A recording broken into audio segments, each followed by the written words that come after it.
নমস্কার, জি 24 ঘন্টা ডিজিটাল পেজে আমি অয়ন আপনাদের স্বাগত জানাই। আমরা এই মুহূর্তে দাঁড়িয়ে রয়েছি চিংড়িঘাটায়। চিংড়িঘাটাতে মেট্রোর যে পিলার, অরেঞ্জ লাইনের যে পিলার নাম্বার 326 থেকে 327, অর্থাৎ সুকান্তনগর থেকে মেট্রো স্টেশন গৌর কিশোর ঘোষ পর্যন্ত গতকাল রাত 8টা থেকে কাজ শুরু হয়ে গেল। চিংড়িঘাটা উড়ালপুল সম্পূর্ণ বন্ধ রাখা হয়েছিল। কলকাতা পুলিশের তরফ থেকে নির্দেশিকা বা বিজ্ঞপ্তি জারি হয়েছিল এবং RVNL অর্থাৎ যারা মেট্রো প্রকল্পের কাজ এগিয়ে নিয়ে যান তারা ইতিমধ্যেই অর্থাৎ গতকাল রাত 8টা থেকে এখনও পর্যন্ত কাজ অনেকটা এগিয়ে নিয়েছেন। আমরা এই মুহূর্তে দেখতে পাচ্ছি বড় বড় সমস্ত গার্ডার। এই গার্ডারগুলোকে এখানে এনে রাখা হয়েছে এবং তার মধ্যে অনেকগুলি এলিভেটেড অলরেডি হয়ে গেছে।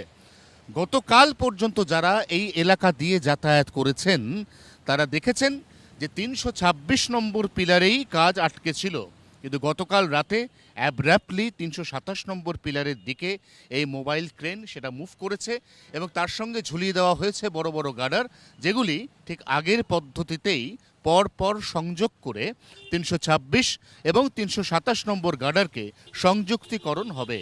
আমরা ইতিমধ্যেই আমাদের যে ক্যামেরা, এই ক্যামেরাতে দেখতে পাচ্ছি আর মাত্র দুটো পিলার, তারপরেই দেখতে পাচ্ছি গৌর কিশোর ঘোষ মেট্রো স্টেশন।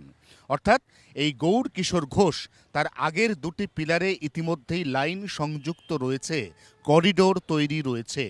যদি শুধুমাত্র এই 327 এবং তারপর 328, 29 জুড়ে দেওয়া যায়, তাহলে একেবারে কবি সুভাষ বা নিউ গড়িয়া থেকে আইটি সেক্টর অর্থাৎ IT centre metro station orange লাইনের সেটি সংযুক্ত হয়ে যাবে।